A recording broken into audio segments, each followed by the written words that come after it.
पटाखा व्यापारी संघ का एक व्यापारी तारेंद्र कुमार चौरसिया।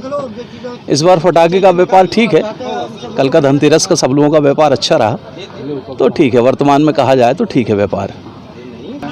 ये तो 100% उन व्यापारियों ने जो चिंता किया है वो सही बात है कि जो अपने होलसेल व्यापारी जो रिटेल काउंटर करते हैं उससे यहाँ का जो प्रत्येक व्यापारी जो यहाँ पर दुकान लगाता है, इतनी मेहनत करता है, अपने यहाँ पर लगा 4 दिन 5 दिन का पूरा समय देता है, तो उससे बहुत ज़्यादा प्रभावित होता है।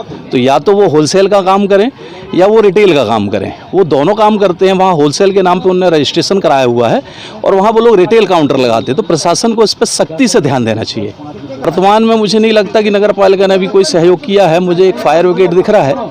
उसके अलावा नगर पालिका का यहाँ भी एक तो परमिशन ही बड़ी प्रयास से हम लोगों को प्राप्त हुआ है, और वर्तमान में नगर पालिका का कोई कर्मचारी या कोई अधिकारी यहाँ करके हम लोगों से कोई जानकारी भी नहीं लिया है, ना किसी प्रकार की उसका कोई ऐसा कुछ उनका सहयोग अभी दिख रहा है। 28 सालों से मेरी दुकान लग रही है और इस साल बहुत कमज़ोर धंधा समझ में आ रहा है, क्योंकि हो सकता है कि आचार संहिता के चलते भी हो सकता है, और मार्केट में हर तरफ से ट्रैफिक जो बंद किया गया अभी शहर के अंदर आने से, तो गांव की पब्लिक भी नहीं आ पा रही है।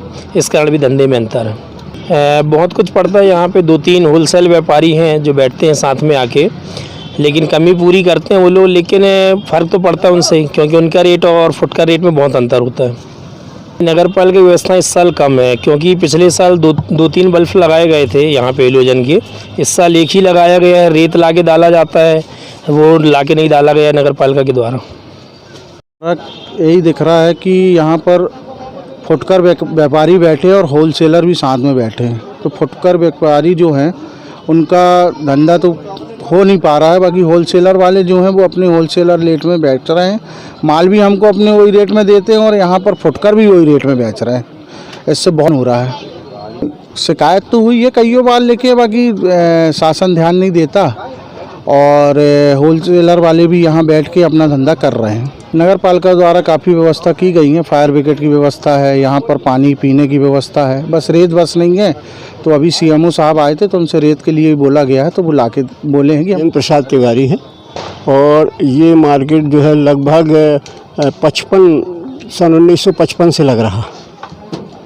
17 दुकानें होती थी, आज 44 दुकानें।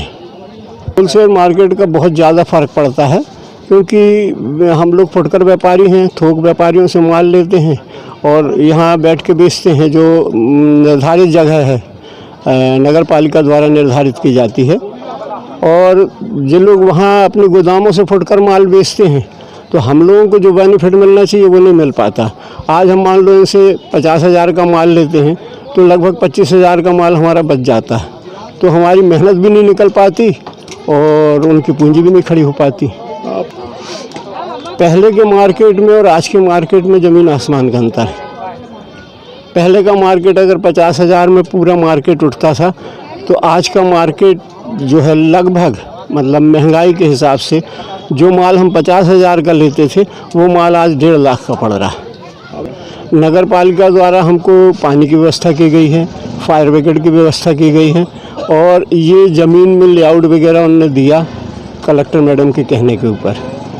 व्यवस्था ये है कि हाँ, नगर पालिका ने फटाखा मार्केट के अंदर घुसने के लिए उचित लाइट की व्यवस्था नहीं की, तो बाहर से फटाखा मार्केट नज़र ही नहीं आता।